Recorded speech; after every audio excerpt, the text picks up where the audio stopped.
Hello, my name is Ben and I'm super hyped and excited to announce 5 new cards for Hearthstone Battlegrounds that I get to reveal. Now these 5 are buddies. What buddies exactly are, I'll explain more at the end of the video. All you need to know for now is that a buddy is a card linked to a hero. So every hero has their own buddy from now on, their own card that you can acquire in some way. So I don't want to keep you waiting, let's reveal them, but I don't just want to sit in this spot while I talk about cards. It's kind of boring, so let's go for a walk. Okay, let's start off with Mishmash, which is the buddy of Curator. Mishmash is basically a tier 2 3/3 with all tribes, and it mimics whatever happens to the Curator's hero power, which is the Amalgam that it summons. So whenever you buff the Amalgam, let's say you give a +2/+2 with a Clunker, those stats will also go onto the Mishmash. So it's kind of like having a super early brand and you basically just double the stats, but it's on 2 bodies, meaning you can also just give it Poison Divine Shield. So a bunch of really cool interactions. Also noteworthy, Curator isn't the strongest right now, but maybe this will make him viable since it's some great tempo on the board, a lot of early stats, and maybe some late game scaling. The cool thing is you can play it in any comp, you can play Menagerie with it, Elementals, Dragons, it doesn't matter, just as the Curator's hero power, it has all tribes, so it's super flexible. That's about it for this card. I think noteworthy is the golden version just doubles the stats of whatever happens, so whenever you buff the Curator's Amalgam, double the stats are gonna go onto this card. So you can see it snowball exponentially and maybe becoming like massive or something. Now onto the next card. Next up we have Savjz, which is the buddy of Zephrys, and essentially the card kind of does the same as Zephrys, their hero power, which is discover a plain copy of a card you have on the board. So with Zephrys you can triple if you have 2 copies. This can discover that second copy. It is a tier 3 3/3 elemental. And there's a lot of cool interactions that you need to be aware of. I think it works with brands, so if you play this, you can get double the battle card to trigger and discover 2 cards on the board. And of course it has great existing synergies with your hero power, because let's say you have a Mitrax on the board. If you play this card, you can discover another Mitrax that you just hero power and you have a triple. So essentially you're able to triple any card that you have on the board as long as your hero power is still active. Now the golden version essentially just doubles it, so you get to discover 2 cards on your board. Now the cool thing is you don't have to discover the same card twice, but again you could just any card discover twice, triple it if you get it offered twice in your discover. Let's not forget that it also has the elemental tag, so it has synergies with Lelrag, Major Domo, Recycling Wraith, and as we all know, elementals is in a pretty decent spot and has a lot of cool synergies that you can work with. So I think this is a really insane card. It's just gonna allow Zephrys to triple so many more times and high roll their ass off. So yeah, actually I'm a little bit scared, but let's move on to the next one. Let's go outside for this one.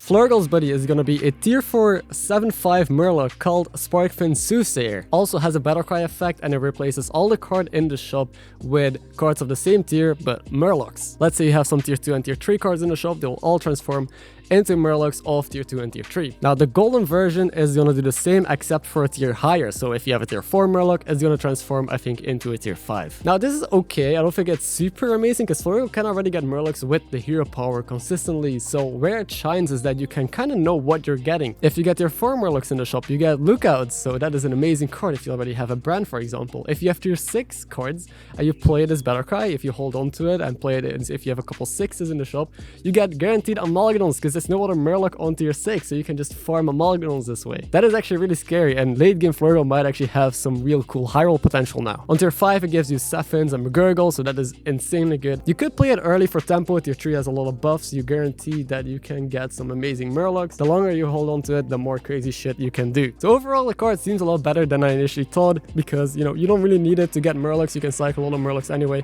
but the fact that you can just get your triples or your Amalgadons so consistently, ooh, that's gonna be spicy. Now for the next card, I actually kind of like this tree. Then we have Cookie the Cook, and their buddy is Sous Chef, a very fitting name. It's a tier 2 2/5 Murloc, and this one has an effect that triggers as long as it's on the board, so it's not a battle cry or death rattle, and as long as it's on your board you get an extra hero power every turn, so you can hero power twice a turn, meaning in 3 turns instead of discovering 1 card, you'll be able to discover 2. The golden version allows you to hero power even an extra time, so you can hero power 3 times a turn, basically discovering a single card every single turn, if of course you hero power 3 times a turn. So how good is this is hard to tell. It is a Murloc, so you can poison it, it can stay on the board, but since it's not a battle cry or death rattle, you kind of have to keep this card on the board in order to keep the effect. So you gotta make it useful, otherwise you're playing with a 2/5. Also, Cookie's hero power is good if you're playing a specific comp. If you're looking for really specific cards, like you're playing dragons with Tarragolsa Promo Drake, you wanna find those cards, you wanna find Prester, then discovering a dragon every single turn is obviously pretty good. Or if you're playing a comp like Murlocs and you wanna cycle buffs every turn, this is gonna help you discover a whole lot more buffs. But not every comp wants a 2/5 Murloc on the board, just so you maybe discover extra cards that could be useful. So just something to keep in mind. It gives you a lot of economy, some free buffs or triples maybe, but you'll have to try and fit this 2/5 in your composition. Okay, this was not a smart idea. Now the final reveal is for Alakir. It is the Spirit of Air, which is a 6/4 tier 3 elemental with Death Rattle. Give a minion Divine Shield, Windfury, Taunt, of course in style of the hero power. So the first thing that I instantly noticed is it's random, so you can't really predict or know where it's gonna land unless you put it further in the back to increase your odds of landing onto the right card. Second thing, again it's an elemental. Elemental have great synergies with a whole lot of stuff. It works with Baron because it's a Death Rattle, so you could just give multiple cards Divine Shield, Windfury, and Taunt. Also the most important part of this effect is probably Divine Shield, since, you know, it kind of works like a Selfish. You just prefer giving cards Divine Shield. Taunt doesn't really matter too much, neither does Windfury unless it's on a cleave, so it just lands on a Hydra or a 4 Reaper. You obviously like the Windfury since it attacks multiple times. Other cards really don't benefit much of it. So Divine Shields is the strongest aspect of this card, and that really puts it in line with Selfless and makes it seem more like a tech card. So this is something you can hold in hand until the late game if you do just want to give shields to your board. The golden version obviously also gives you 2 Divine Shield, Windfury, and Taunts. So this seems like a card you either hold in hand and play late in the game like a Selfless, or something that you want to scale up with your board because it is a card that can be buffed and it could fit in a composition, but you won't be able to guarantee landing it onto the right cards. It's also just a great tempo tool. The step line is amazing, so you could just slam it on the board early, make it part of your composition. I think it's a very flexible card. It has a lot of utility, can be used in multiple scenarios, so it just makes Alakir great still as a tempo hero with a potential late game as well. If this lands once again onto Tarragolsa, that card is also gonna keep that buff permanently. But I mean, you have your hero power anyway as Alakir, so it doesn't really matter that much. Okay, that's the reveal so far. Now onto the buddy system.